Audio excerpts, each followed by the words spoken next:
Ouais, bonjour à toutes et à tous. Voilà, il y a Arthur, c'est mon stagiaire. En tant que député européen, je trouvais ça très important, surtout pendant la période du Covid, de donner une chance à des jeunes de venir faire des stages auprès de mon équipe au Parlement européen. Je suis donc député européen luxembourgeois, membre du groupe socialiste et démocrate. Et Arthur, il a fait un stage maintenant pendant 6 semaines chez moi. C'était un court stage. Parfois, il y a des gens qui viennent pour 5 mois. Mais en tout cas, à moi, il est très important d'avoir le contact avec des jeunes, surtout maintenant pendant la période de la conférence sur le futur de l'Europe, où nous, les élus, on doit être en mode écoute. Donc je croyais que cette fois-ci, on fait l'inverse. C'est pas le politicien qui s'est interviewé, mais c'est le stagiaire et un jeune qui va répondre aux questions. Voilà, Arthur, tu te présentes, s'il te plaît? Bonjour, voilà, donc comme l'a dit Marc, je m'appelle Arthur Chamanier. Je suis en plein dans mes études à Sciences Po Paris. J'étudie surtout de la politique, de la philosophie politique, mais je voulais un peu me plonger dans le milieu réellement politique et vraiment dans le concret. Et donc c'est pourquoi j'ai décidé de postuler pour un stage au Parlement européen chez Marc. Et j'ai appris à connaître son équipe durant ce stage et le Parlement européen, bien sûr. Donc, tu es là maintenant pendant 6 semaines. Tu racontes un peu de tes expériences que tu as faites ici. Voilà, donc je dirais qu'au début, j'ai été un peu un poisson rouge jeté dans l'océan, c'est-à-dire que j'ai été submergé un peu d'informations, vraiment des nouvelles choses que j'ai découvertes, plein de commissions différentes, plein de réunions parlant de sujets totalement différents parce que les rapports sont très diversifiés.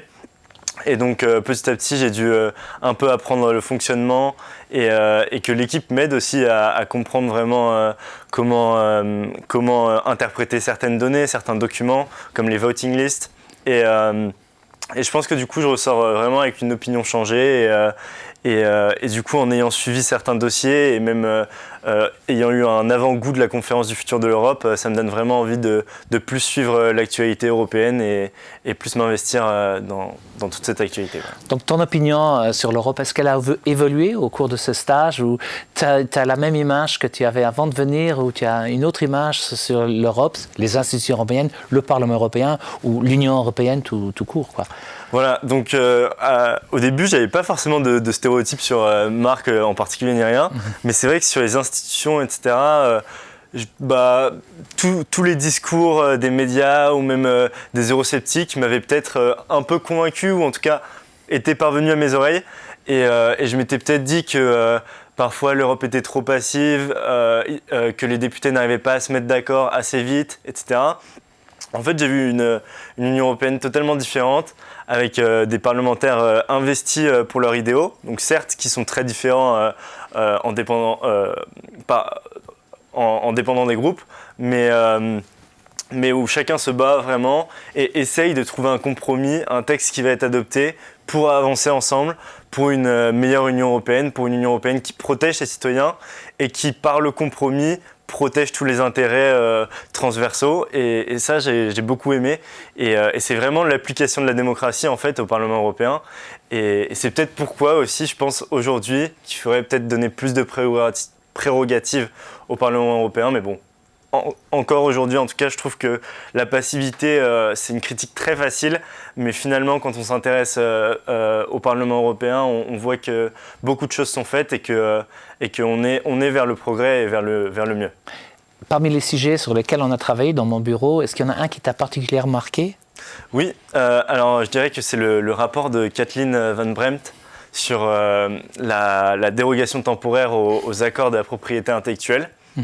J'ai trouvé ça vraiment intéressant parce que c'est clairement en fait un peu une entorse au libéralisme et au capitalisme poussé où justement on se dit attendez une minute, si on mettait pas un peu en pause tous ces principes et on n'aidait pas les pays en développement à pouvoir créer leurs vaccins, pouvoir les produire et les donner.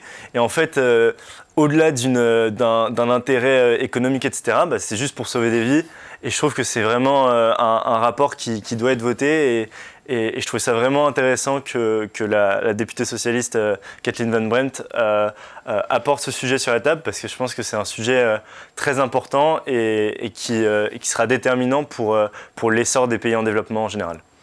Si maintenant tu étais autour d'une table avec des potes le soir, comment tu décrirais l'ambiance dans mon bureau, notre équipe, notre méthode de travailler ou un député européen?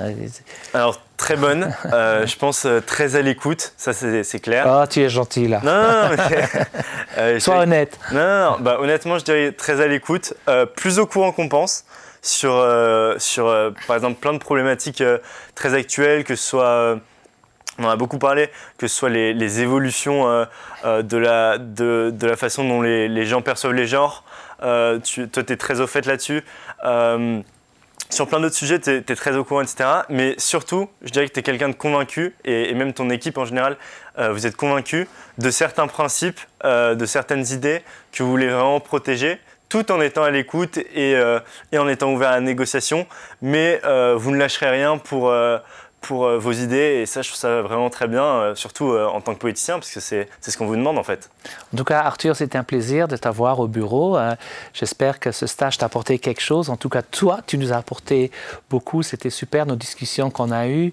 Et je te souhaite plein de succès. Tu vas à Montréal maintenant pour ta 3e année d'université. Bonne chance et bonne chance pour ta suite. Et j'espère qu'on se reverra bientôt. Merci, en tout cas. C'est gentil. Merci à l'équipe. Merci à vous. Avec plaisir.